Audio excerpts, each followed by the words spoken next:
Okay, a wonderful greeting from Brussels and a warm welcome to this webinar of the Gulf Research Center, where we want to present an overview of this year's strategic dossier, which the GRC has just released last week. My name is Christian Koch. I'm Director of Research at the Gulf Research Center, as well as the Executive Manager of the Gulf Research Center Foundation in Brussels. It's really my pleasure to be able to moderate the discussions today. Now, the GRC strategic dossier really attempts to provide an analytical assessment of the Gulf's regional security and strategic positioning as we head into 2026, situating the current developments within the broader structural transformations at both the regional and the international levels.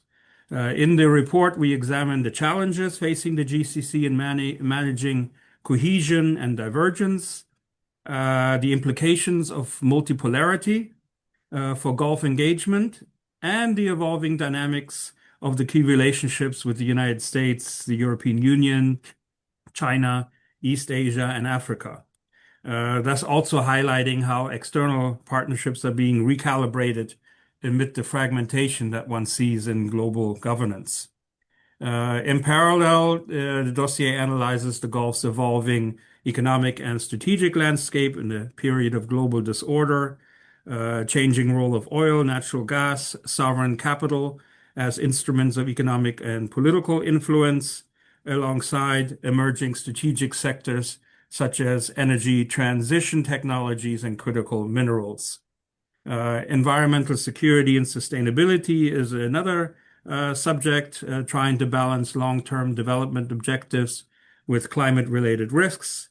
And finally, we also address some of the instruments shaping Gulf influence and resilience, including social cohesion, digital and technological autonomy in areas such as artificial intelligence and semiconductors, and the growing use of sports diplomacy, of course, also as a tool of soft power. Now, 2026 has already started us with a bang. And I think those of us who had sort of hoped for a little bit of respite at the beginning of the year, after all the tumultuous events of 2025, we weren't given much chance of a breather.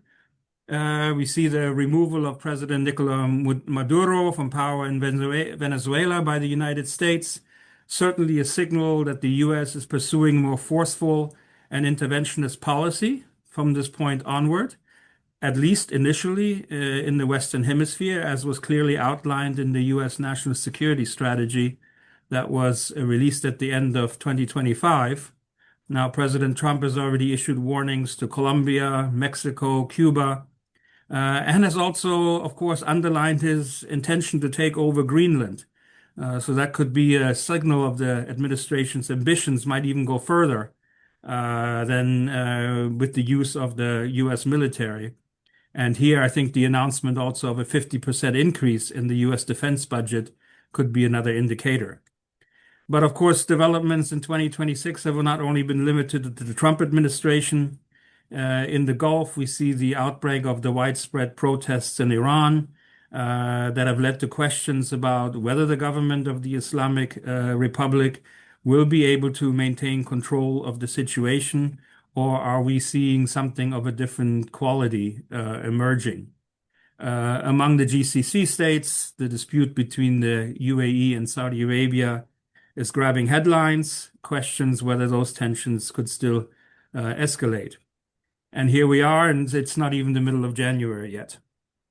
So to help me unpack a little bit this tremendously large agenda, I'm very happy to be able to call on my great GRC colleagues to provide us each with their perspectives in terms of addressing some of those key issues that are impacting the Gulf region as a whole and the GCC states in particular. We'll start with, in a minute, with Dr. Abdelaziz, the chairman of the Gulf Research Center, then to be followed by Dr. Mustafa Al-Ani, our director of the Security and Defense Program, Dr. John Swafianakis, program director for economic research and our chief economist, Professor Saleh Al-Khatlan, senior advisor with the GRC, and Professor Giacomo Luciani, a member of the Board of Trustees of the GRC Foundation in Geneva. So each of them will provide us about 7 to 8 minutes of some remarks, and then we'll be able to proceed into our discussion. Now, the housekeeping rules for the conduct of this webinar have stayed the same. So here, just a very brief reminder. Once all speakers have provided their remarks, we will open the microphones for questions and comments from our audience. You'll be able to join the discussion by raising your hand in the Zoom menu, and I will then be able to call on you in the order in which I see those hands being raised. Once I do call on you with your name, we will open the microphone for you, and you'll be able to engage with your question and/or comment. Please do identify yourself at the outset with your name and affiliation so that everybody here knows who you are. Please also feel free to put a question or comment in the chat function. Here, the GRC team and I will certainly make sure to keep track of everything that's posted there. The panelists will also be able to see what's in the chat. Do keep your questions and/or comments short and precise so that we can include as many contributions as possible. Finally, translation to and from Arabic is available in today's session. There is a button on the bottom of your screen that once you click on it will provide translation for those of you who prefer that option. So with all that being said, allow me to turn to you, Dr. Abdelaziz, to start us off. Now, in your contribution to the dossier, you spoke that the Middle East regional security environment is really under unprecedented strain, with long-standing assumptions about deterrence, restraint, conflict management, now being eroding among all the overlapping crises and intensified geopolitical competition. Maybe you could elaborate a bit on why you think this is the case. What does it mean for the GCC states going forward? And where do you see the main challenges as we sit here on January 12th? Dr. Abdelaziz, please. Thank you so much, First. Good morning, good afternoon, good evening. It depends in which part of the world you are. First, let me start by thanking those audience whom they being kind enough to be with us, to listen and to participate with us, and to also raise their questions if they have any. And second, I'm sure the report or the dossier is available online in English and Arabic, so those whom they would like to read it in more detail, it's available.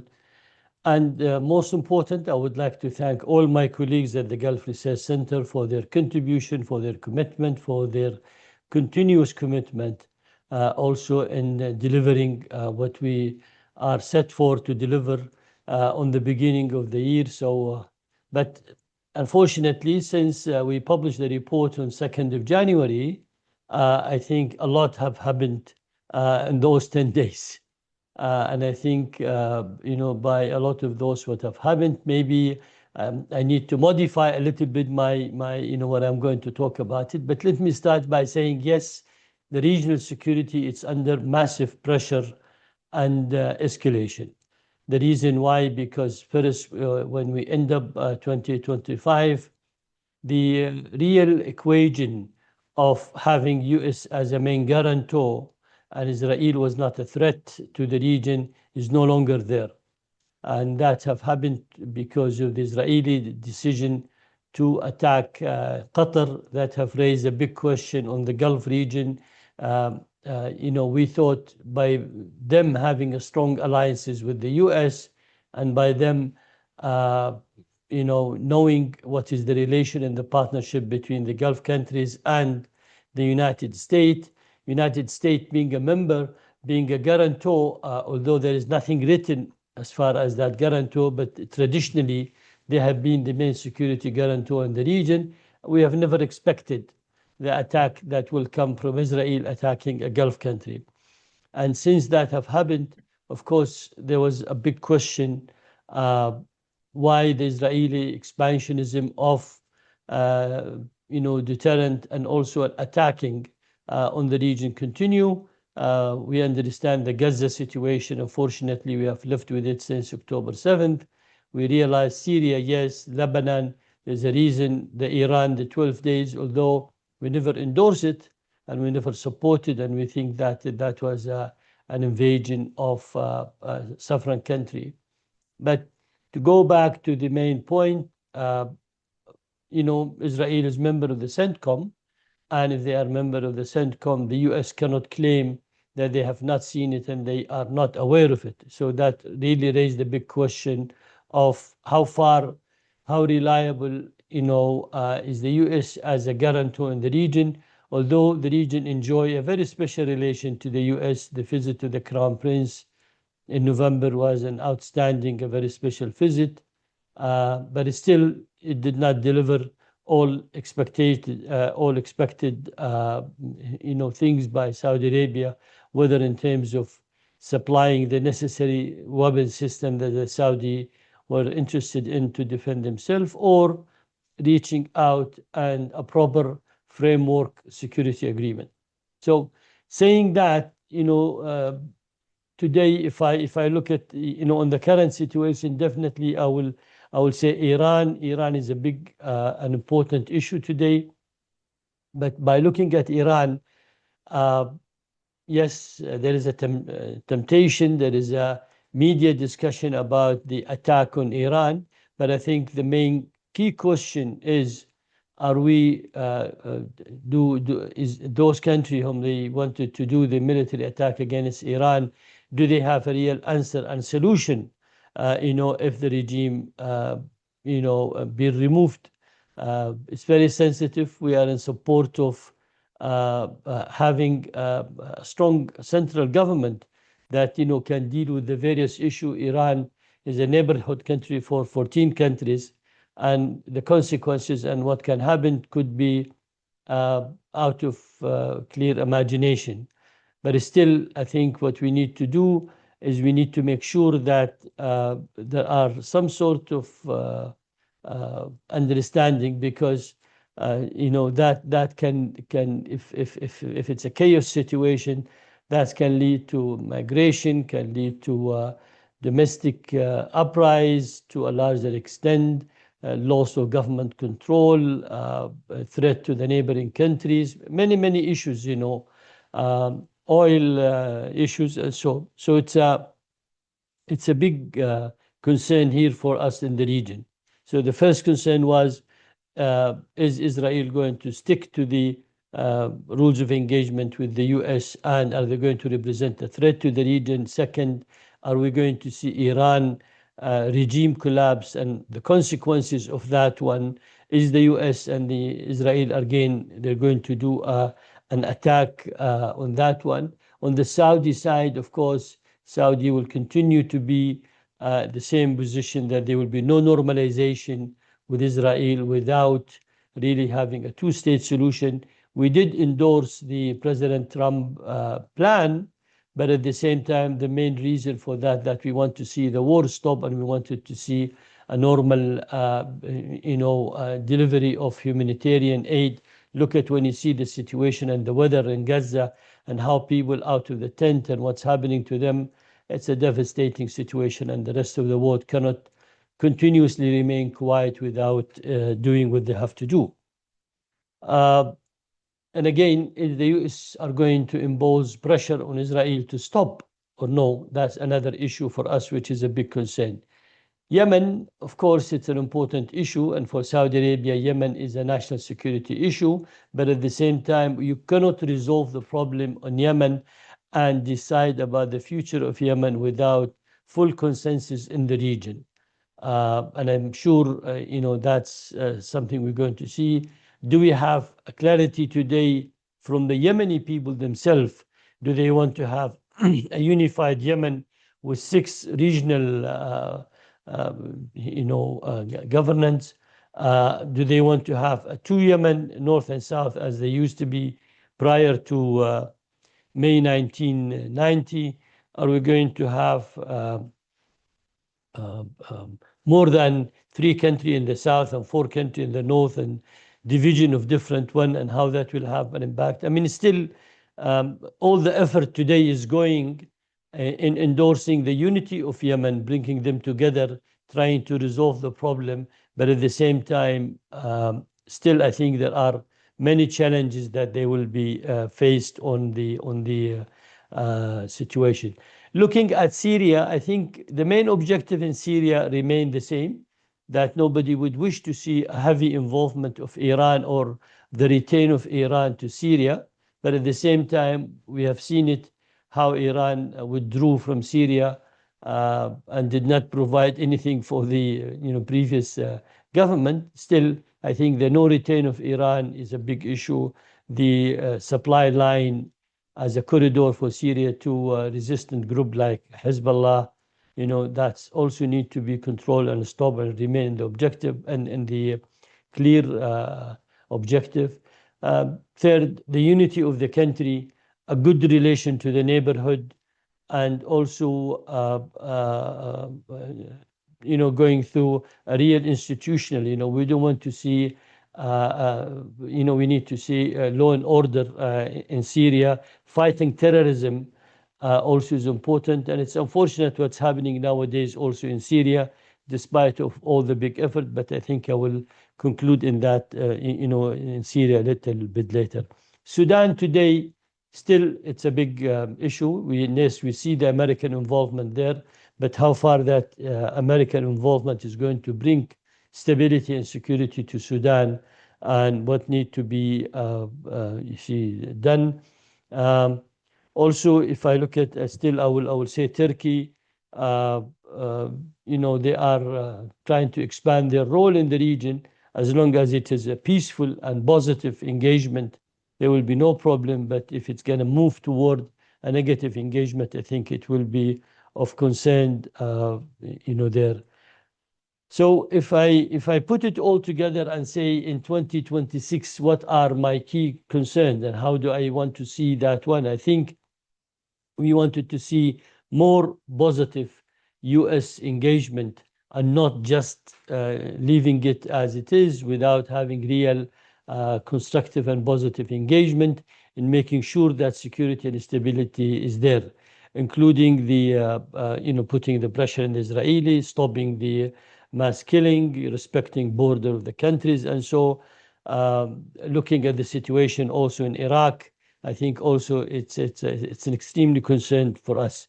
On Yemen, yes, as I said, we would like to see a solution, but where it involves the GCC as a comprehensive relation between the GCC and Yemen that will lead to a better stability in Yemen and dealing with the situation.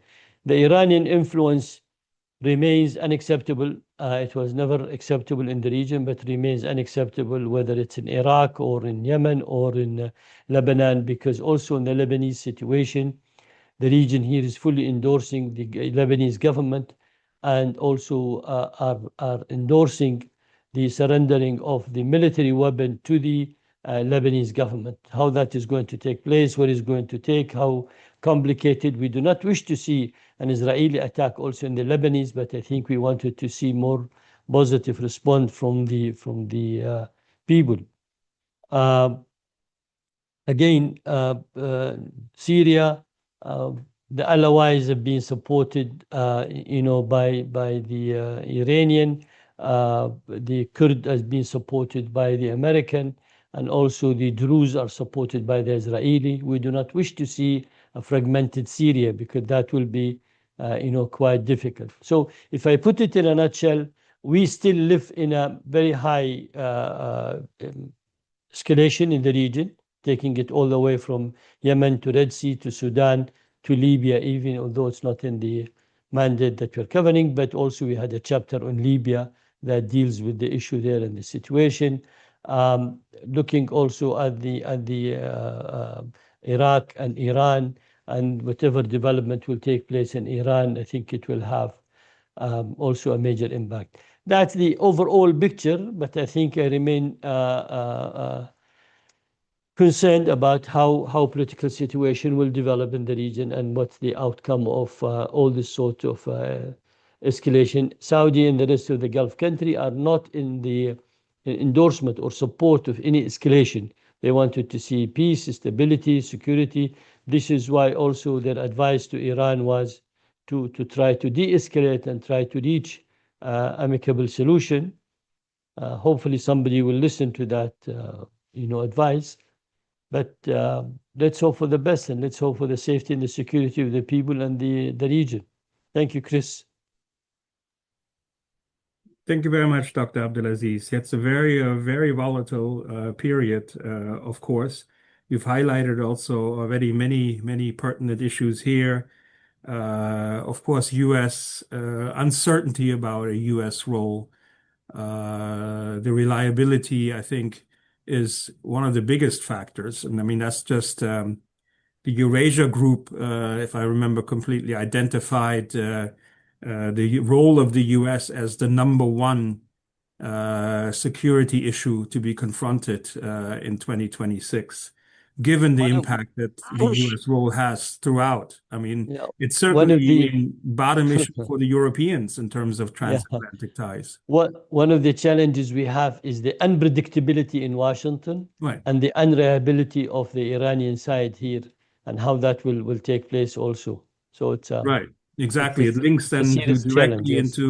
into the regional environment and what could be the implications of a potential U.S.-Israeli involvement in domestic Iranian politics, as you mentioned, very likelihood of some chaos situation developing that then has implications throughout. Well, I'm sure we're going to come back to many of the other issues that you've also mentioned in our discussion later on. Let me bring in Dr. Mustafa here. Great to have you, of course, with us.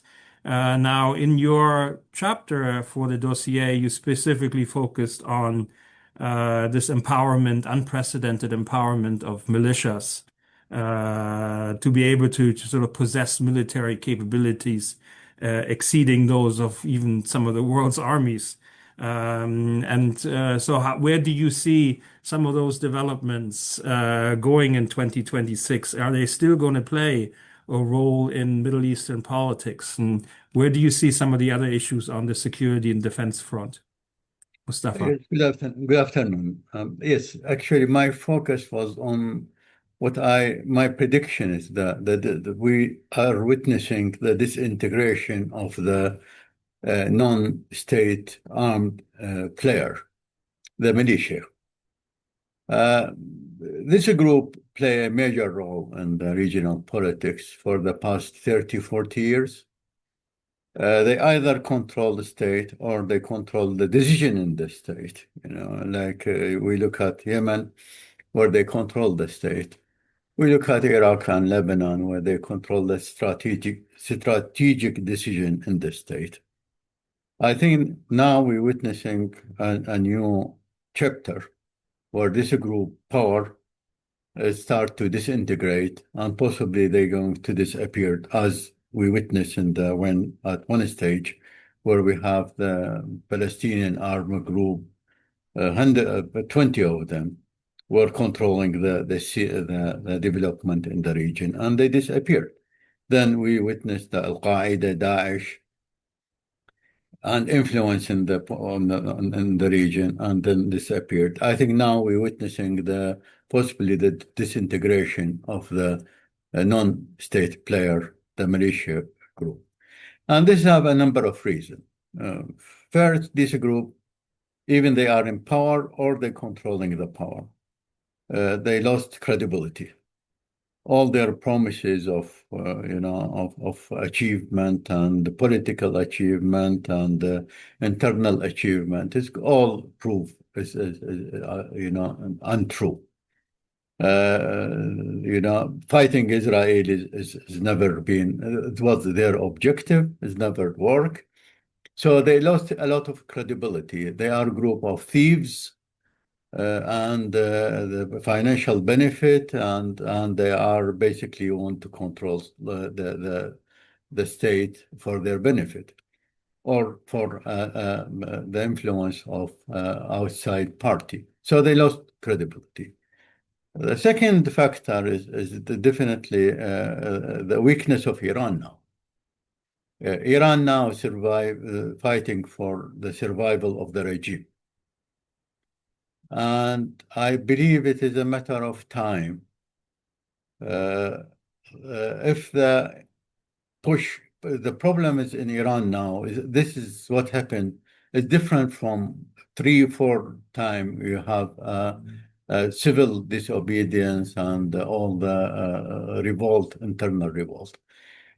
This time, this sort of anti-government activity is coming on the background of major military defeat and coming on the background of a major failure of Iranian strategy in the region, and coming on the background on a very strong economic sanction and punishment. So anyone want to compare what happened in Iran now with what happened before, I think there's a factor need to be taken into the account. And I think the situation now is more serious. So if anything happened in Iran, this militia cannot survive. And we've seen, even the Syrian regime, with all the might of the Syrian regime, with the Revolutionary Guard,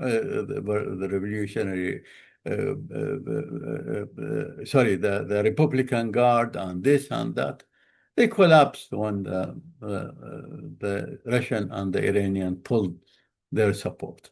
So here, if anything happened in Iran, I think this is the end of all this militia, and we're going to witness a new era in the region where militia have no role, and they are disintegrating. And this will have impact in Iraq, in Yemen, mainly in Iraq and Yemen, because the process of disintegrating Hezbollah is already underway in Lebanon. And you see what happened in Gaza for Hamas or Jihad al-Islami. So I think we are on the crossroad. And this will going to, this sort of development going to bring a major change in the region. Here, you're talking about a group which, if you talk about taking the situation in Yemen, the situation in Yemen is linked to the situation in Iran. Yes, you might able to cut the arms supply and the other, but this is not going to work with the collapse of the regime in Iran, because sponsorship is important here, and the same in Iraq. In Iraq now, yes, you have a different government, civilian government, but the real strategic decision in the hand of the militia was linked to Iran. So my conclusion, basically, that we are now, forget about all the development. We are witnessing a more important development, that the disappearance, possibly the gradual disappearance of the militia and non-state player, and their influence on the decision-making and policy-making in the region. And this is going to change a lot in the region, by the way. So this is my conclusion, and I will stop here, actually. Yeah. Thank you very much, Mustafa. I think it's an important conclusion, and the developments that we see certainly seem to point into the direction. I wonder if this is also then linked a little bit to the state coming back as being a strong institution. I mean, in the past, it's been linked with the state being weak, that it's allowed for these vacuums to open up where militias have moved into. Does it then mean that also that we see the state sort of coming back as a central unit in the region? Certainly. I mean, the militia is competing with the state and undermining the authority of the state. So if the militia going to disappear and this non-state player, armed player going to disappear, I think, yes, we're going to witness the again re-emerging of the power of the state and the authority of the state. Yemen is North Yemen is ruled by militia, and you have now legitimate government in the south of Yemen. So again, if the Houthi disappeared for one reason or another, especially for link to the Iran with development in Iran, yes, you're talking about a stronger state than rather than a weak state. Mm-hmm. Okay, great. Thank you for that elaboration. I think that's useful to put also things a little bit into context. I want to change track just a little bit and go maybe a little bit on the economic side with John. Focus on some of the challenges that we see there in 2026. John, your argument was a little bit in your chapter that the Gulf's greatest constraint is no longer the capital it has at its disposal, but the lack of institutional mechanisms with regard to productivity, governance, and trust, and all those could ultimately have an impact on how diversification, economic diversification, endures. Could you maybe just talk about that a little bit and where you see economic developments going as far as the Gulf region, the GCC in particular, is concerned?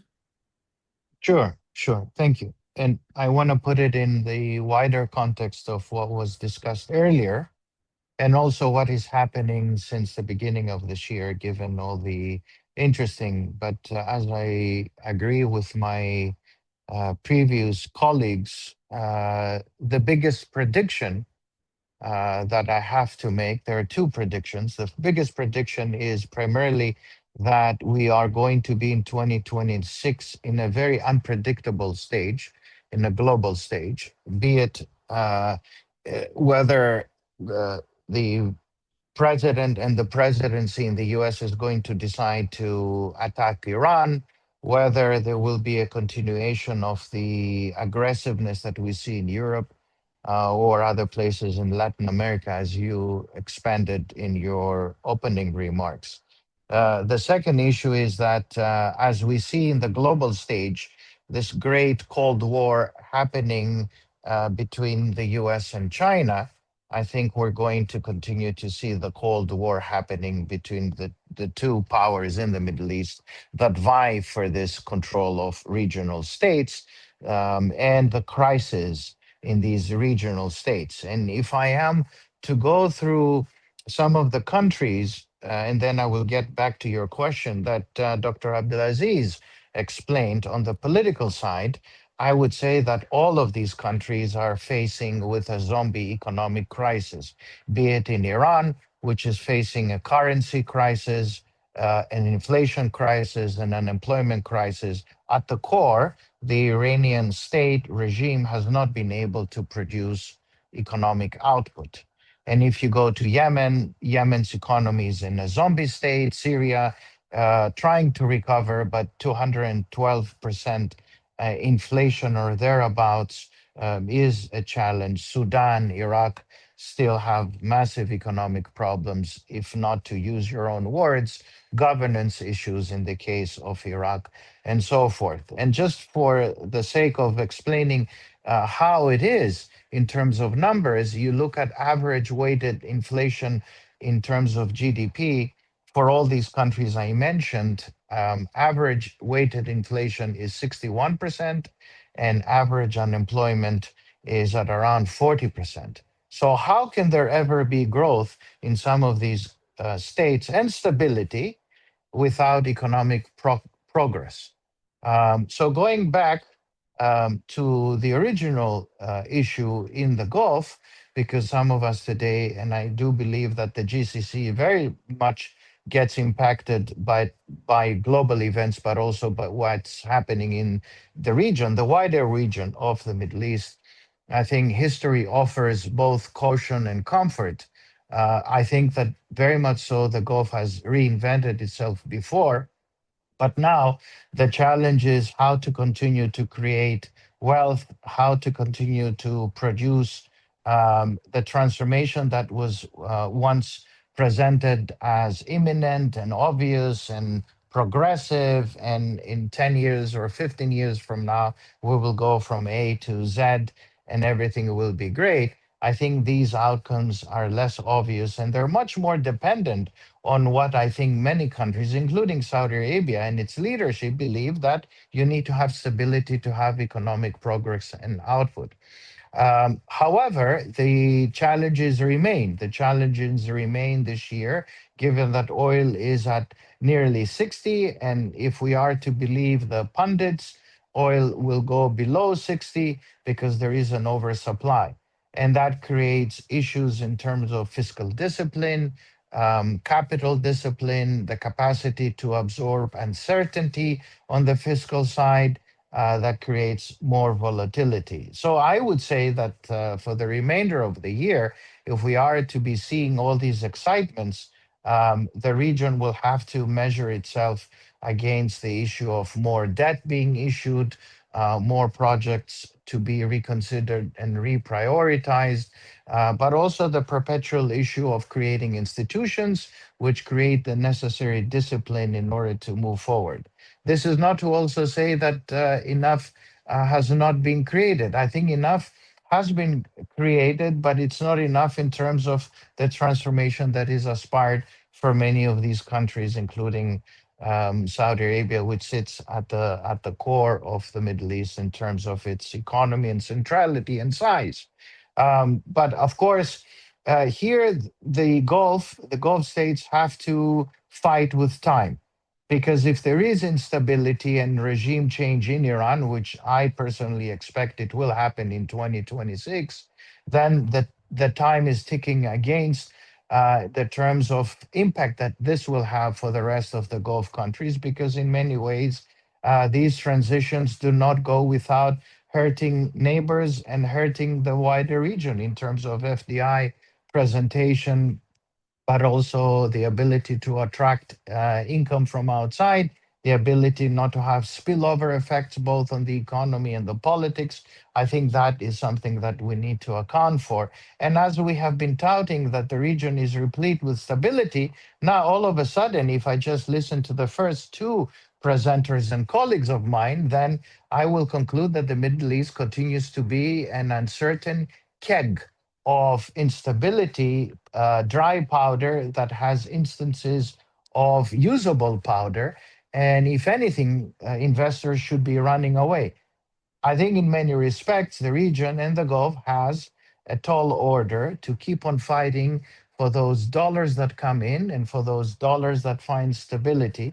And it is very challenging for the leadership of many of these countries in the midst of this wider global Cold War, but also the regional Cold War that we are now in the middle of it, to create these pockets of stability that will create buffers, financial buffers that in a low oil price environment, they'll be able to sustain themselves.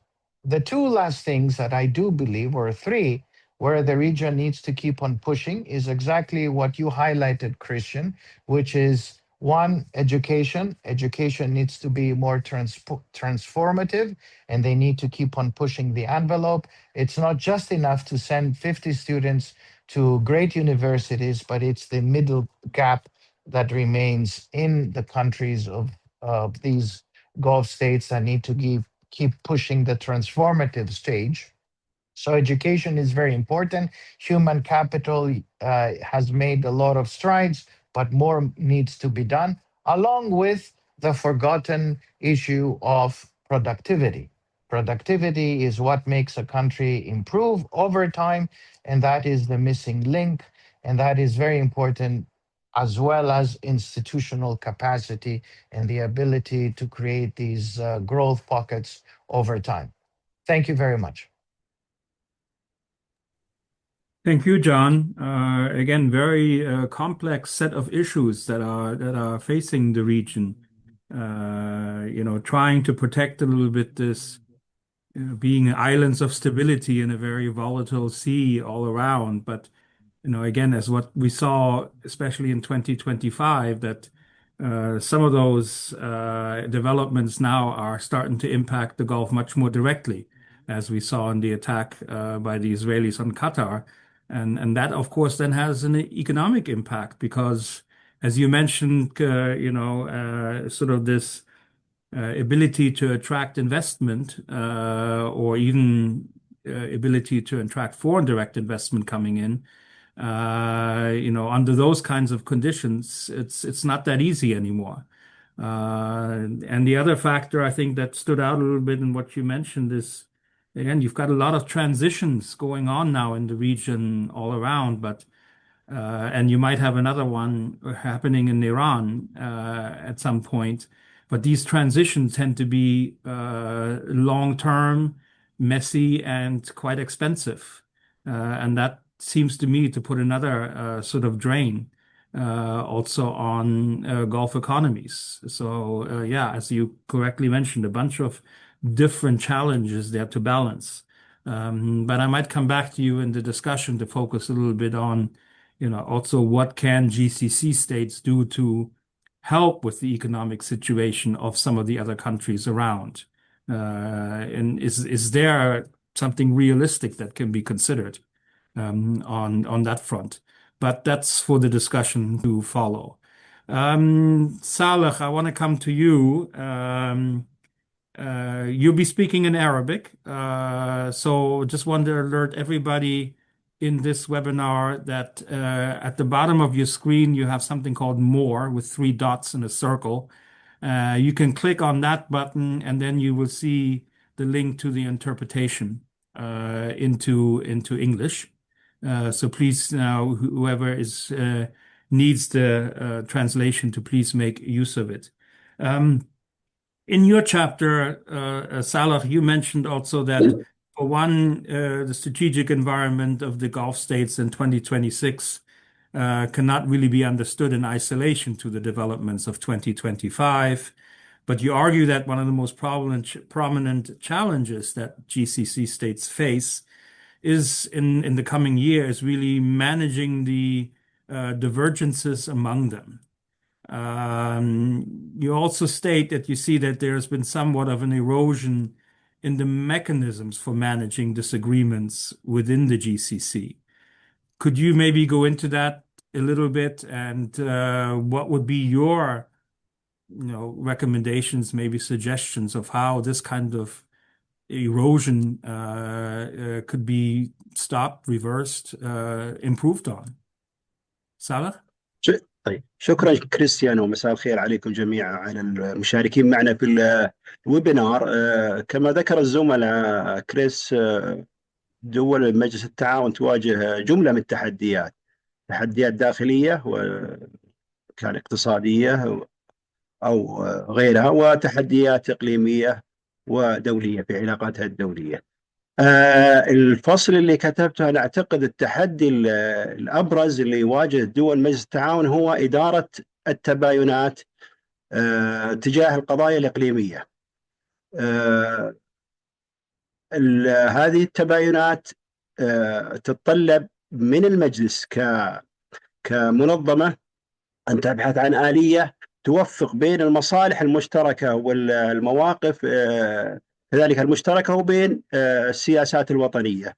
طبعا السؤال الأكبر هو لماذا هذه التباينات؟ كانت الصورة أنه هناك توافق كبير جدا يصل إلى حد إذا قرأنا البيانات القمم الخليجية دائما حديث عن توافق وانسجام يكاد يكون تام في المواقف تجاه القضايا الإقليمية، إن كان في اليمن أو في السودان أو في ليبيا أو في سوريا أو في غيرها. لكن اللي تبين لنا نهاية العام الماضي والآن تبين لنا هناك درجة واضحة من الاختلاف في السياسات الوطنية تجاه عدد من الملفات الإقليمية، يمكن أبرزها اليمن، لكنها لن تقف عند اليمن، تقف في السودان، في سوريا، واحتمال قضايا أو قضايا أو ملفات أخرى. أنا حاولت أجيب على هذا السؤال لماذا، وأرجعته إلى تحولات بنيوية في عدد من دول مجلس التعاون، تحديدا أذكر على تحديد قطر والإمارات، لأن قطر والإمارات هي الأكثر نشاطا على المستوى المنطقة، ويبدو أن البحرين الآن تتجه إلى هذا الاتجاه ليكون لها حضورها على مستوى المنطقة. وأشرت إلى تحولات بنيوية. لاحظ كريستيان أنه يمكن العقدين الأولين من نشأة هذه الدول انشغلت بالداخل، كان انشغال على البناء الداخلي، وبعد ما تحقق من بناء على مستوى إن كان التعليمي والاقتصادي أو الإداري أو حتى الثروات، نجدها بدأت هذا انعكس على نشاطها الخارجي وأصبح لها حضور إقليمي ودولي. هذه الدول تعتقد أنها لديها قدرات ولديها وسائل، إن كانت اقتصادية لديها صناديق سيادية، إن كانت إعلامية لديها إمبراطوريات إعلامية، أو إن كانت يعني دبلوماسية نلحظها نشيطة جدا دبلوماسيا تمكنها من أن تلعب دور. هذه الدول تريد أن تلعب دور وتريد الاعتراف بهذا الدور وأن يكون لها حضور، وترى أنه يعني الترتيب من خلال المجلس، الرؤية المشتركة لا تسمح، أو التحرك المشترك لا يسمح لها بأن يعني تبرز دورها وحتى رؤيتها. كل دولة من هذه الدول الآن لها رؤيتها الخاصة فيما يتعلق أو مدركات الأمن القومي لكل دولة مختلفة. مهما تحدثنا عن أن هناك مدرك أمن مشترك موجود، ولكن كل دولة لها مدرك يعني مصادر التهديد والفرص والتحديات. فهناك تحولات بنيوية موضوعية كبيرة أدت إلى هذا البروز في يعني السياسات الخارجية لهذه الدول تريد أن يكون لها حضور. السنوات الأخيرة زادت يعني زادت درجة التباين. طبعا هي ليست جديدة، يمكن بدأت من منتصف التسعينيات. على سبيل المثال مع قطر الصورة واضحة ولا نريد أن ندخل في التفاصيل. منذ منتصف التسعينيات وقطر أصبحت نشطة تجاه كثير من الملفات الإقليمية وتجاه المنطقة ككل من خلال وسائلها المختلفة، تحديدا الوسيلة الإعلامية ومن خلال نشاطها الدبلوماسي. لكن العقدين الأخيرين حدث قفزة أو طفرة في درجة التباين بسبب النشاط اللي بدأت هذه الدول تمارسه. السبب الأول هو وجود فراغات بسبب الربيع العربي والانهيارات اللي حدثت في عدد من الدول، بدءا من ليبيا مرورا بسوريا باليمن بالسودان. هذه الفراغات الأمنية يعني أوجدت بيئة جاذبة لهذه الدول لأن تلعب أدوارا، تمارس أدوارها وتقدم رؤيتها الخاصة بها تجاه ما يحدث في هذه البيئات الغير مستقرة. السبب الثاني سبب دولي. هناك يعني التحول في النظام الدولي تحديدا، يعني ما عدم اهتمامه وتراجع الدور الأمريكي أوجد مساحة أكبر كذلك لدول مجلس التعاون لأن تنشط على مستوى المنطقة. وهذا على فكرة مو محدود فقط يعني في المنطقة، في الخليج حتى نشوف في أفريقيا في آسيا في كل مكان، بسبب أن الولايات المتحدة اللي هي الدولة العظمى وبالنسبة للخليج والشرق الأوسط تحديدا القوة الأكبر بدأت يعني تشعر أنها تنسحب ولم تعد معنية بأن تضع إذا صح القول قيود أو ضوابط للسلوك على المستوى الإقليمي بما يعني يحافظ على الأمن والاستقرار. فهذا أوجد مساحة لهذه الدول أن تتحرك. طيب بالنسبة للدور طبعا لا يوجد خلاف بين دول مجلس التعاون أن كل دولة مهما بلغ حجمها ومهما بلغت قدراتها ما عندها مشكلة أن تلعب هذا الدور ويعني كما تراه وتقدم رؤيتها تجاه الملفات الإقليمية كيفما تراها. لكن الإشكالية هنا، وهذا سبب التباين، وهذا الإشكالية اللي راح تواجهنا هذا العام، اللي هو وظهرت بشكل واضح في اليمن، هو طبيعة هذا الدور المطلوب من بعض الدول. المعروف دول الخليج منذ تأسيس، على الأقل منذ تأسيس المجلس، وهي تشترك في سياسة تحافظ على الأمر الواقع، دائما تدفع باتجاه الاستقرار، انطلاقا من فكرة أن الاستقرار الإقليمي ينعكس على يعني التنمية والازدهار ويعني قدرتها على إدارة مشاريعها. الآن بعض دول الخليج، بعض دول المجلس لديها رؤية تغييرية، فهذه الإشكالية، هذا الذي أوجد التصادم. بعض دول المجلس ترى أن الأمر الواقع يجب أن لا يحافظ عليه. على سبيل المثال نأخذ على سبيل المثال السودان. الأمر الواقع، سياسة الأمر الواقع تقتضي أن يعني المحافظة على مؤسسات الدولة الوطنية في السودان، وهذا هو موقف معظم دول المجلس. يمكن الإمارات تختلف هنا لأنها ترى هذه المؤسسات يعني بطبيعتها ويعني بتوجهاتها حسب الرؤية الإماراتية أنه يعني هذه ليست سببا في الاستقرار، ولذلك تسعى إلى يعني تغييرها. فهنا الإشكالية يعني فيما يتعلق بالتباينات، أنه طبيعة الدور، خلاف على طبيعة الدور، وليس أن كل دولة تمارس حضورا ويعني مشاركة في يعني الملفات الإقليمية.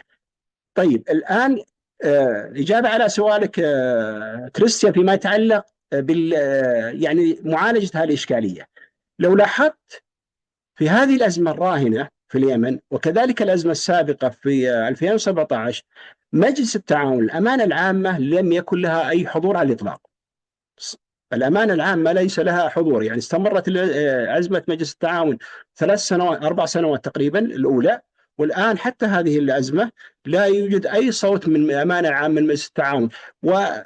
يعني قبل أيام عندما واحدة من الصواريخ في الحرب الأوكرانية، بعض أجزاء من صواريخ صاروخ سقط على أوكرانيا، وأصابت هذه الأجزاء مبنى السفارة القطرية. تجد بعدها بساعات الأمين العام للمجلس بادر وأصدر بيان احتجاج وعبر عن قلقه ودعا إلى احترام يعني البعثات الدبلوماسية. لكن لاحظ طوال هذه الفترة في الأزمة اليمنية ورغم حساسيتها وخطورتها بالنسبة لدول المجلس تجد أن هناك صمت تام. هذه الإشكالية اللي يعني حقيقة لابد أن يعني دول المجلس تبحث عنها. طبعا قبل تقريبا سنتين في مارس 2024 المجلس أعلن عن رؤيته للأمن الإقليمي، وهذه الرؤية تعتبر خطوة متقدمة لكنها حقيقة غير كافية، لأنها لو قرأتها، وأنا أعتقد أن كريستيان والزملاء قرأوها، كلها يعني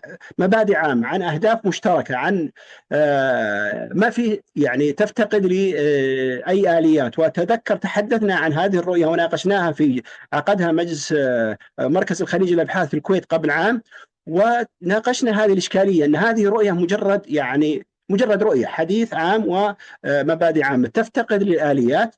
لذلك أنا أعتقد أنه اللي يحدث الآن يعني هذه التباينات هي فرصة للأمانة العامة لأن تتحرك وأن يعني تطور هذه الرؤية بحيث يكون لها آليات تعطي دور. من ضمن الأشياء يعني على الأقل أنا ممكن أقترح حاجتين يعني أساسيتين ينظر فيها في مناقشة تطوير الرؤية. على سبيل المثال تمكين الأمين العام لمجلس دول الخليج العربية أنه يلفت انتباه دول المجلس لأي يعني حدث يمكن أن يهدد المصلحة المشتركة.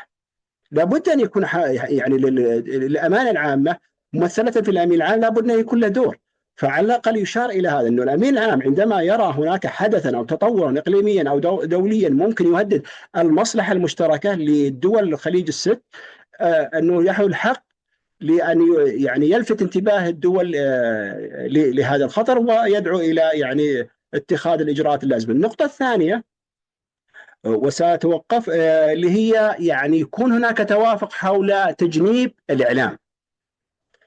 اليوم لاحظ الإعلام حاضر بقوة، يمكن أقوى من يعني الأدوات الدبلوماسية وحتى أي أدوات أخرى اللي عادة تمارس بها السياسة الخارجية للدول. الإعلام له حضور طاغي جدا، والإشكالية في الإعلام اليوم بسبب السوشيال ميديا والإنفلات أنه أحيانا ما يعني التغطيات في الإعلام وما يكتب حول الأزمة في اليمن أو العلاقات الخليجية جزء منه قد لا يكون من داخل دول الخليج ذاتها. هناك أطراف إن كانت جماعات إن كانت دول إن كانوا أفراد دخلوا وأصبحوا يشاركون في هذه يعني طرح هذه السلبيات وطرح يعني جزء كبير منها تضليلي. لذلك أنا أعتقد من ضمن الأشياء اللي ينظر إليها في الرؤية أنه حتى لو حدث أزمة مستقبلية وربما تحدث أزمة مستقبلية اتفاق على أن يجنب الإعلام تماما الرسمي وغير الرسمي، يعني يكون هناك ضوابط للإعلام. آخر حاجة كريستي وتوقف أنه أنا أعتقد أنه لابد دول المجلس أن تتحرك وتطور هذه لماذا يعني الآليات لإدارة الخلافات والتباينات بينها، لأننا الآن أمام تحديات كبيرة، وأكبر تحدي الآن اللي ذكرتوه اللي هو ما يحدث في إيران احتجاجات. هذه إذا في حال لو تطورت الأوضاع هناك وانهار النظام السياسي، هذا بلا شك سيكون لها تداعيات خطيرة على أمن الخليج وربما على أمن دوله. فتصور أن يحدث هذه التداعيات، وهي تداعيات أظن بعض الزملاء أشاروا عليها متسارعة جدا، واحتمال خلال يعني فترة قصيرة جدا يعني يحدث تطور هائل، ما أدري سقوط النظام أو تحولات كبيرة جدا هناك. يعني تصور ما هو الموقف الخليجي، دول مجلس التعاون في ظل هذه التباينات حول اليمن، حول السودان، حول قضايا وملفات أخرى في مواجهة تحدي بهذا الحجم وهذه الخطورة؟ توقف هنا، شكرا.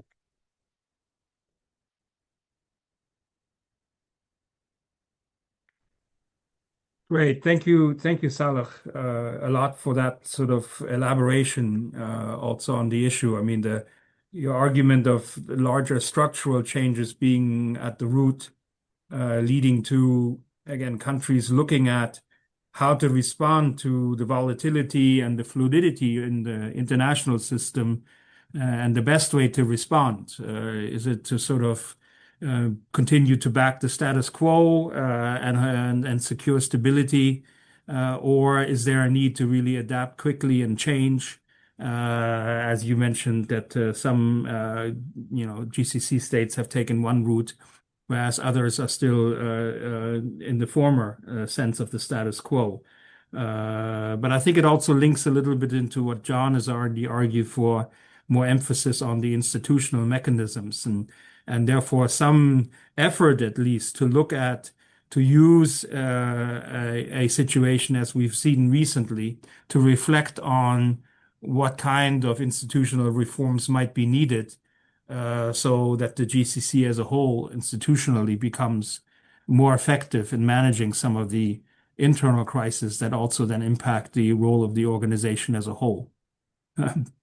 So I think that's a very useful elaboration, and I'll be looking forward to also hearing from the audience what they might have to respond and ideas to be put forward on that front.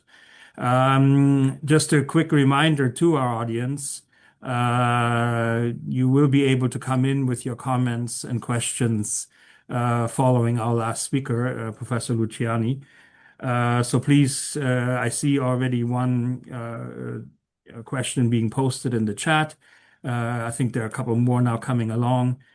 So please, I just want to have everybody get ready so that we'll have about 20-25 minutes left to discuss things, and I want everybody to have the opportunity to engage.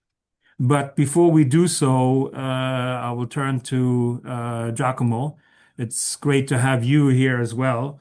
Now, you're not going to be talking necessarily specifically about the chapter and the dossier, which I think you wrote on a very interesting aspect on the role and value and essentialness that batteries will play in the overall energy equation moving forward. And that's certainly something I think, to keep in mind. I mean, especially when one focuses, as we have here a little bit already, on potential Cold War US-China competition. China has certainly a big role to play on that front. And when it turns about electricity and battery power, it'll be an interesting equation to continue to watch for. But what are your otherwise assessments of the overall energy situation in the Gulf region, the role of oil, gas, and where does that all match up to some of the other geopolitical developments that you've listened to? Giacomo, please. Thank you, Christian, and I will try to be brief, and certainly we will have time to discuss batteries at some other occasion. Today, I think what is necessary is to look at ground which is more familiar for me, and that is what is happening on the oil front with the latest developments. Let me share some slides with you. I like always to refer to some slides, so I will do this also this time. Last year, I presented why has it stopped? You cannot see the sharing, huh? No, I cannot see it at the moment. Okay, share. Okay. Yes. I see it now. Yes. Yeah, last year I presented this slide to when I was saying, okay, there is a scenario that everybody expected. That was a scenario of essential stability in oil prices But I said, maybe that's not the scenario that is going to prevail. I was feeling that Saudi Arabia was close to losing patience with the other members of OPEC and the OPEC Plus alliance, and therefore I was expecting that Saudi Arabia would rescind some of the cuts which the kingdom has done. I suggested that this was going to happen in the spring, and that is exactly what has happened. Pedaling back on the cuts has started happening in the spring and went forward during the year. And I expected that the low prices, which would follow and have followed, would weaken Russia, Iran, and Venezuela. And I am submitted to you that this is exactly what has happened. Now, we need to look at the situation to understand why this has happened with a long-term perspective. This graph shows the evolution of oil exports from some major countries or groups of countries. And the notable thing here is that if you look at the red line, you will see that the exports of Saudi Arabia have remained basically stable, not growing very much, oscillating since 1990. That's 35 years ago. And for the past 35 years, Saudi Arabia has been managing the oil market, but not increasing its exports. In that same period of time, the rest of the Middle East, which is a yellow line, has seen its exports double from 8 to 16 million barrels per day. So Saudi Arabia has been marginalized progressively in the context of the region. And during that same period of time, the exports from Russia have gone from less than 2 million barrels to more than the exports of Saudi Arabia. Russia and CIS, I include Kazakhstan here and the other, Azerbaijan and the other former countries of the former Soviet Union. So I think you have to look at and consider this long-term developments to really, sometimes, we are too taken by the immediate changes and we forget about long-term shifts in relative equilibrium. In this whole period of time, South and Central America, which is this orange line, has increased its role, its exports, but marginally. And now, however, we are at the with the immediate perspective of growing production and exports from Guyana, from Brazil, and of course, from Venezuela. Now, what has happened in Venezuela? You have read the comments, and everybody's underlining the fact that Venezuelan oil is difficult, that the facilities are in a difficult position, and that it will require a lot of investment, which is correct. However, we should not forget that this is not an entirely new situation for Venezuela. Again, look at this graph and how Venezuela production has evolved over time. You see that Venezuelan production reached a first bottom point in 1985. 1985 is the year that Saudi Arabia also saw its production decline dramatically and exports decline dramatically. and the year that Saudi decided to abandon its role as a swing oil producer or producer of last resort. So, it is frequently said that Saudi was suffering because of defending the OPEC fixed price, but Saudi Arabia was not the only one that was suffering. Some other countries were doing well, but Venezuela specifically also suffered until 1985. And then began a period of recovery, a period during which, if you recall, throughout the 1990s, Venezuela basically ignored OPEC quotas.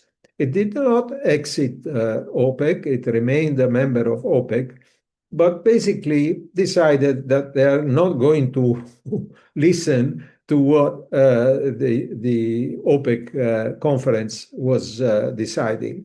And during this period of time, Venezuelan production went from about 1.7 million barrels per day to 3.5, which is basically a doubling, okay? So it took some 10 years or some 15 years to double production, but it doubled. And then Chavez was elected president, and during the Chavez presidency, overall, yes, there was a decline in production, but it was moderate, and Chavez was attentive to the level of oil production, and notwithstanding his nationalistic inclinations. But then Chavez died in 2013, and Maduro becomes president, and you see what happened. So we have this tremendous collapse, and it might be difficult, of course, to recover from this tremendous collapse, which took place over the past 12 years. But, some recovery should certainly be possible. So what does this mean? This is the forecast or the scenarios about oil prices, which are proposed by Rystad, which is a major consultancy. And you can see that in the scenario of an increase in global temperature of 2.2 degrees, which is the one closer to reality, maybe a bit too optimistic at the moment, but closer to reality. Rystad expected prices to be low at about $60 at the end, throughout the end of the 2020s. So this came perhaps a bit earlier. Throughout the end of 2020s and beginning of 2030s. But then thereafter, there was the expectation that oil prices would climb to 80 and eventually in the late 30s above 100. And, there was a hypothetical plateau at $120 per barrel. The perspective of Venezuela coming back to the market means that expectations about prices in the 2030s and longer are now completely changed. So not only the price might go lower than 60 in the immediate, but it might very well remain low for longer. Now, so what are the disruption scenarios, if you wish, for 2026 that we can consider? The baseline expectation before the capture of Maduro was that the oil market would be flush with oil and that the prices would be weak, a bit weaker than they are today, a bit below 60. With Venezuela and companies going back to Venezuela, starting investing, production may very well increase marginally, but not too little. So it could be an increase of 300 to 400,000 barrels per day. What is more important, the expectations about the future will be impacted. And because Venezuela will again, I guess, ignore OPEC quotas and agreements. Now, if the Iranian regime collapses, and I think everybody, so to speak, around this table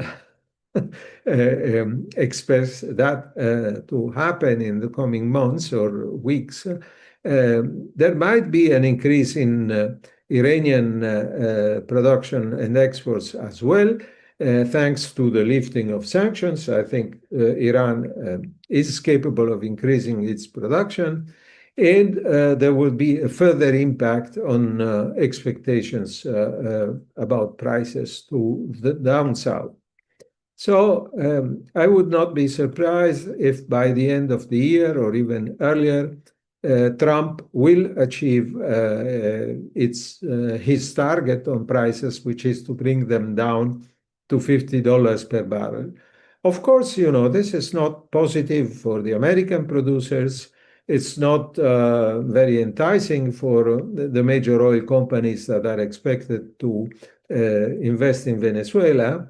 But, Darren Woods, the head of ExxonMobil, has said that Venezuela is uninvestable, and Trump has very promptly threatened Exxon with consequences. So Trump knows how to push people around, okay? And that is what he will be doing. And Trump does not really care too much about the oil industry in the United States. He cares about his electorate, and his electorate wants cheap gasoline, as always. That's what matters to him. So I also expect that sanctions on Russian oil will be more forcefully implemented. Russia is not giving Trump the deal that he wishes on Ukraine. Russia is only willing to accept complete victory, and that is not in the cards. So I think the conflict in Ukraine will continue, and Trump will progressively tighten the screw on Russia, as he has already been doing. That means going for lower prices, capturing Russian tankers belonging to the dark fleet, and putting pressures on refiners, for example, the Indian refiners, first and foremost, to give up on Russian oil and instead purchase their oil from Venezuela, as they used to do in the past, because before 2022, India was a significant customer of Venezuela, but then it stopped purchasing oil from Venezuela in order to make room for Russian sanctioned and cheaper oil. This probably will now finish. Obviously, this is going to pose some problems for the kingdom and for the Middle East countries, who will need to decide how best to deal with the situation. And I think if they look back at history, any attempt to contain production and exports in order to keep up prices is bound to deliver, less income in the long run than just fighting for market share, at least maintaining market share, and even at the cost of lower prices in the short term. Thank you. Thanks so much, Giacomo. That's extremely interesting and useful going forward. Be interesting also maybe to see to have John comment on that in a minute on what you have outlined there. Let me now try to, as quickly as I can, through some of the questions that I've seen here in the chat, and maybe pose an initial one to see maybe Mustafa, Saleh. It was posed specifically to you, Saleh, but also Dr. Abdulaziz. The ability of the Gulf states to maintain strategic decision-making autonomy without being drawn into major power blocks. So speaking also about the US-China rivalry, what do you see as being the key political and economic tools that the GCC has as their disposal to maneuver through this environment in 2026? How do you position yourself in this great power block? Saleh, you want to start? Maybe then Dr. Abdulaziz and Mustafa can comment. التنافس الاستراتيجي بين الولايات المتحدة والصين بلا شك أنه تحدي كبير جدا يواجه دول المجلس، لكن يعني إذا نظرنا إلى السنتين الماضيتين يعني نجد أنه دول المجلس استطاعت أن يعني توازن بين هذه القوى. يعني بالطبع الشريك الأساسي والأول هو الولايات المتحدة، وسيبقى هو الشريك الأبرز مهما كانت يعني إشكالات في العلاقات. الصين لا زالت يعني شريك اقتصادي وشريك استراتيجي مهم، اقتصادي مهم، والصين على المستوى الاستراتيجي والعسكري وحتى الدبلوماسي لا تجاه المنطقة لا زال ضعيف، يعني قياسا بحجمها ودورها. طبعا بلا شك أنها ساهمت في المصالحة السعودية الإيرانية، وهذا كان له أثر مهم جدا، لكن تبقى يعني هي يعني دورها محدود. روسيا منشغلة ولا يتوقع الكثير منها. العلاقات جيدة بين دول المجلس إجمالا وروسيا، لكن لا ينظرون لروسيا. أنا أعتقد دول مجلس التعاون لا تنظر لروسيا من زاوية التنافس الاستراتيجي. التنافس الاستراتيجي الصيني الامريكي، لكن نجحت. انا اعتقد على المستوى الدولي دول مجلس التعاون ناجحه ولا عندها اي اشكال، وسيستمر نجاحها هذا العام. الاشكاليه لو انه التباينات لمستوى تجاه الملفات والقضايا الاقليميه تنعكس على ادائها وعلى علاقاتها الدوليه، ومحاوله يعني اصطفاف دولي يعني جذب أو كسب طرف لصالح طرف آخر، وهكذا. هذه الإشكالية التحدي اللي يواجه دول المجلس. لكن دوليا أنا أعتقد أنهم حتى الآن استطاعوا أن يوازنوا بين الولايات المتحدة والصين.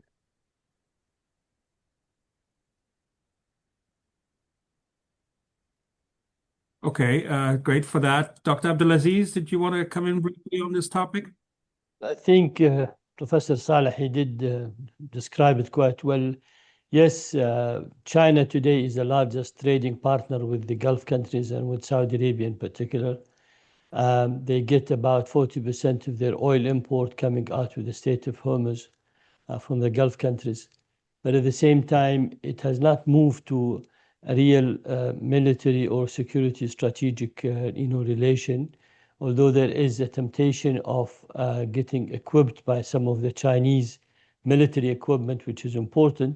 But at the same time, it's a buyer and seller relation. So it's not really moving toward a significant role. I wish they will play a role in advising the Iranian what to do now, since they have the good relation economically with Iran, because Iran cannot get away with the issue of the inspector of the atomic energy, or with the continuous investment on the missiles and on the military capability. They are in their behavior in the region, that would be a significant role for the Chinese to play. But for the other Gulf country, I think still the relation with the US, having Western military doctrine, having the US as a main supply, it will remain number one. Russia is a producer of raw material like us in the Gulf. They have oil and gas and some mineral. We have the same. So they are not, and they're too busy with their war in Ukraine and less involved in the region here. Great. Maybe Mustafa, because Can I there's say also something? just a second, Christian. John, just to read Mustafa, because there was a question in the chat on this about Russian power forces were clearly exposed in Ukraine in the way that it shows it's no longer a match to American power. Now, he also talks about the potential role of Russia and China in global affairs.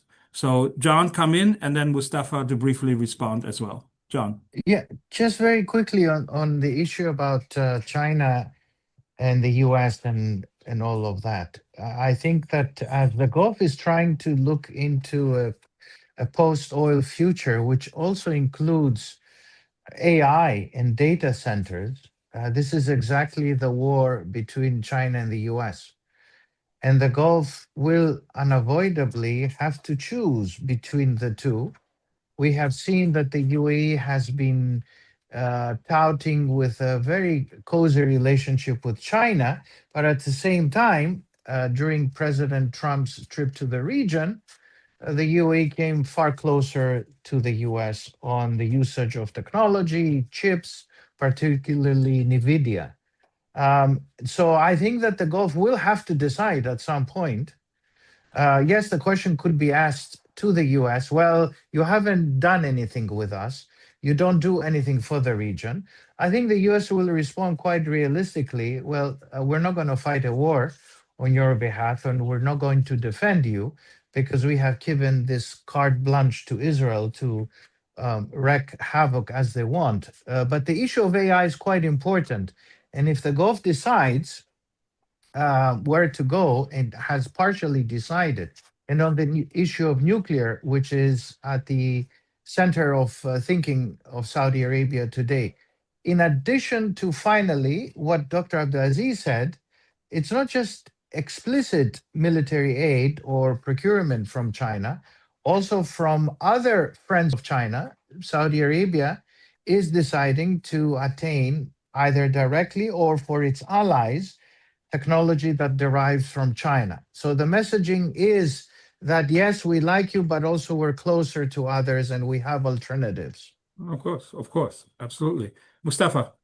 Yeah, I have very briefly, actually, because my colleague has covered the issue. You have to remember these countries become a mature states. They have their interest, and their decision is basically related to protect their interest. And they learned how to say no to United States or to Russia or to all the power.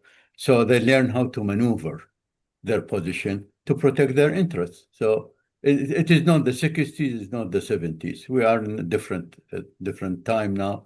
And this time is basically, and I can I assure you that this country taking decision according to their interest. Okay, great. Thank you for that. Dr. Zaid, you have your hand up. Did you want to come into the conversation?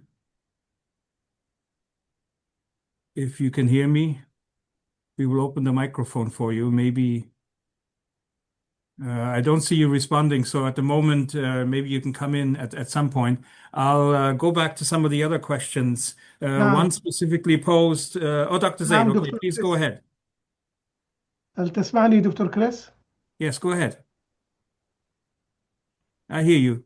You're on. نعم، شكرا جزيلا دكتور كريس، شكرا جزيلا للأساتذة الكرام الجميع، يعني كلا باسم. الواقع أنا مشاركتي ستكون حول دول مجلس التعاون الخليجي ذاتها، حول مجلس التعاون من حيث هو.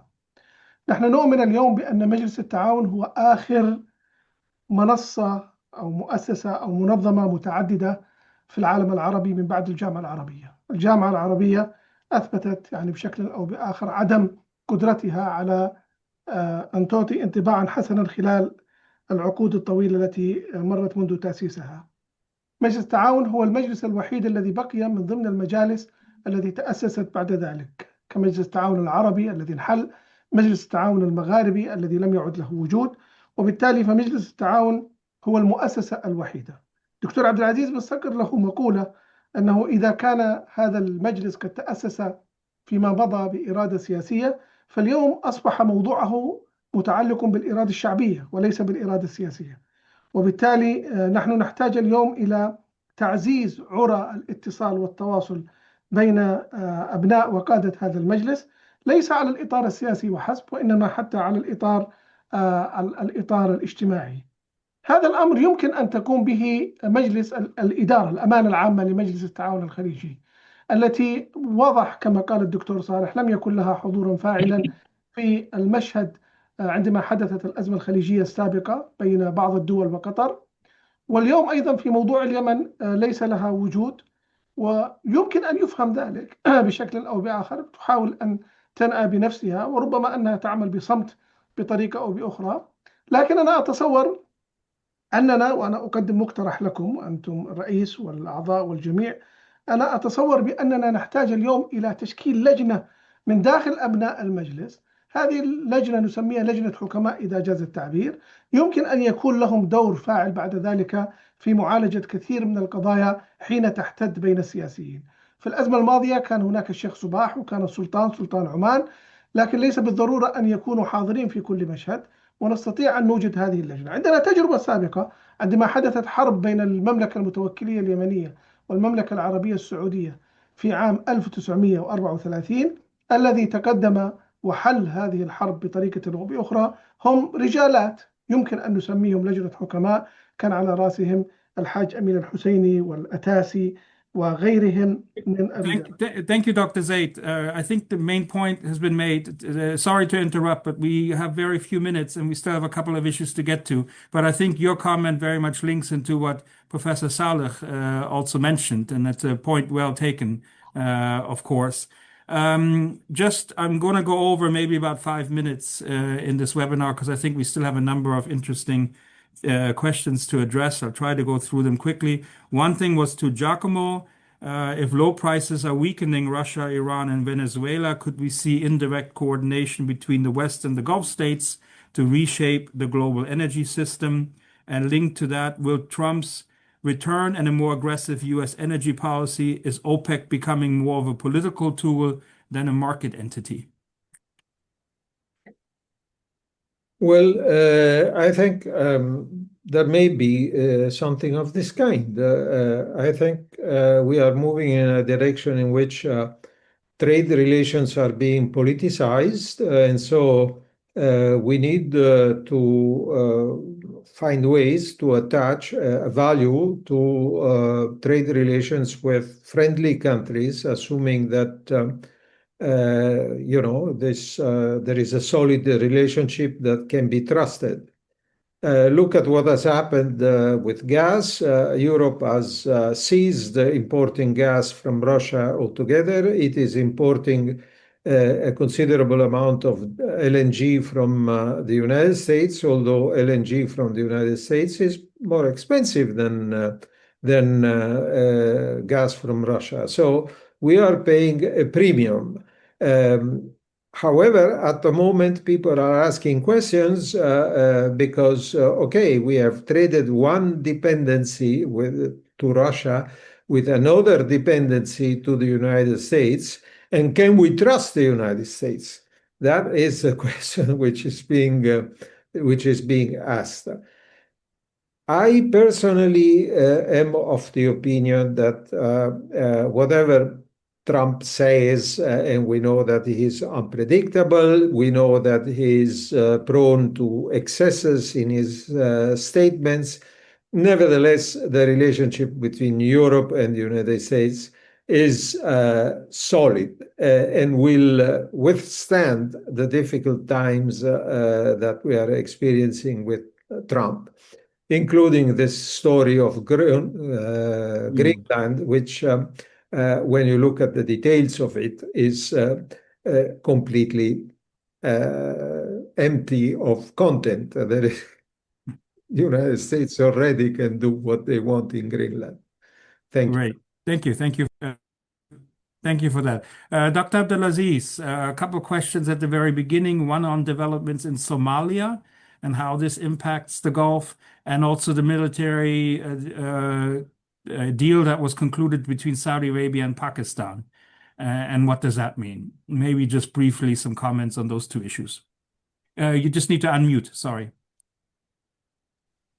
In Pakistan, a lot of people, they think it has some dimension of nuclear. No, it has no dimension of nuclear, because Pakistan nuclear doctrine has been well stated before, but Saudi Arabia enjoy a good relation to Pakistan since early 67 and also in 82, and then that there was another agreement also has been there. Pakistan did have twice a large participation from their personal military presence in Saudi, One, after the Holy Mosque issues, and second, during the Gulf War, the Iraq invasion of Kuwait, we had about 22,000. We still have close to 1,500 Pakistani trainer in Saudi Arabia. They do train different part and different division. Yes, Saudi can buy and will buy from Pakistan military equipment, either for themselves or for other country, like what has been stated lately. And the relation is excellent in that one. But it has no, people are worried and talking about nuclear. No, there is no nuclear issue there. Second, Somalia, yes, Saudi Arabia is against the Somaliland, and Saudi is fully endorsing a unity of Somalia, of course, as a key issue. And they have condemned clearly the recognition of Israel of the Somaliland. And I do hope, that Israeli recognition will not bring any sort of additional lack of stability, as Saudi Arabia is very concerned about the Red Sea security with all the other countries that participate and share the Red Sea.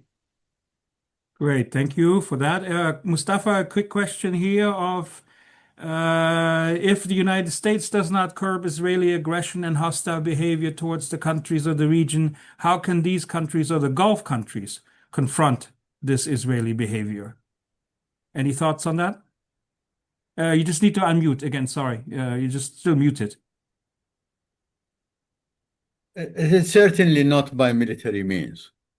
Okay, but again, by pressurizing the United States. The United States is the only power able to stop the Israelis' aggression or expansionist policy.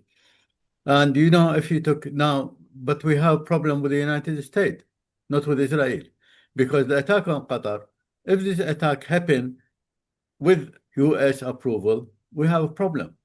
If this attack happened without the US approval and without US knowledge, we have a problem. So, here is the problem is with the United States more than with Israel, because we basically consider United States is the one who's going to control the Israelis' regional behavior. If the American decide not to, well, we have the problem with the United States. Thank you, Mustafa. Just very quickly, John, about also the GCC common market. What is needed now to broaden the role of the private sector to play a leading role in innovation, aided by state funding, and at the same time encourage the primary and secondary financial markets to participate in strategic projects? Right. Very loaded question, too many things.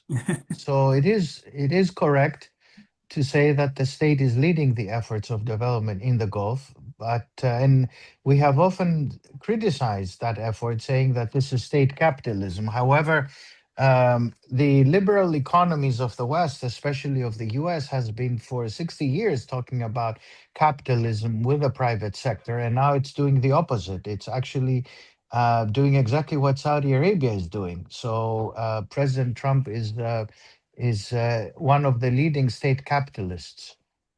So that is quite interesting. I don't know what is the solution. The solution is that there has to be liquidity, there has to be a reprioritization. You cannot do it at the same time.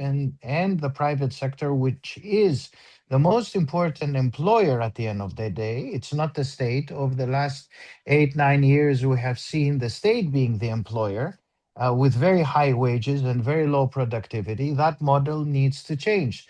The easy way or the hard way. And unfortunately, if oil prices stay low, and I agree completely with Giacomo, they will go lower, then they will have no choice but to announce the news that the private sector needs to create those jobs. But it's very difficult in an environment where you have very low liquidity, and capital markets are forcibly the only source to create this liquidity. The good news is that February 1st, the Saudi stock market will be open to direct investments from abroad.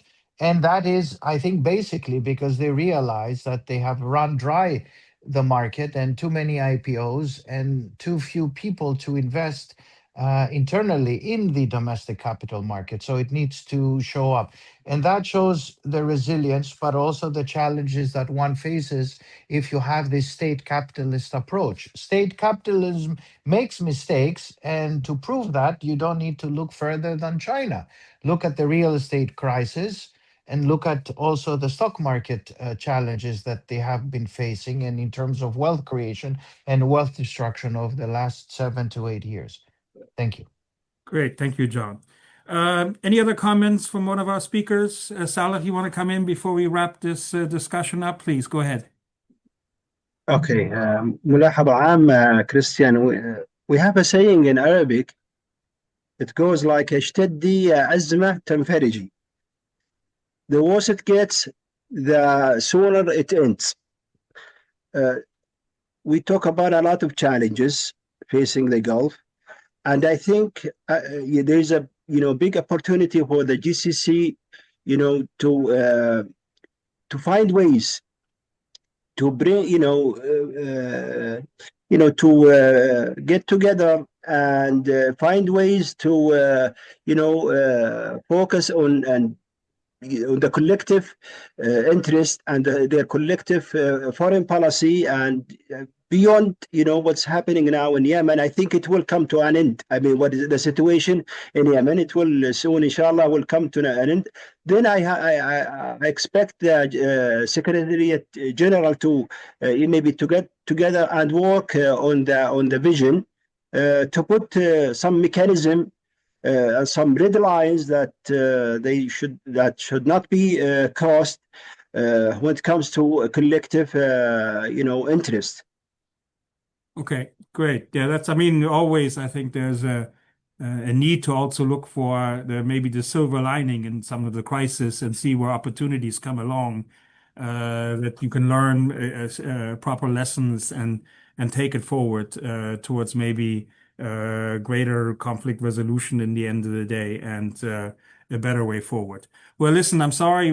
Wish I could cover a lot more. We've already we went 10 minutes over our webinar, and I know everybody is quite busy with other things. So let me thank all the speakers for their insights. It was very useful to get your perspectives on what you see as being key issues as we get into 2026. Again, it seems like we've been in this year already for a longer time than just 12 days.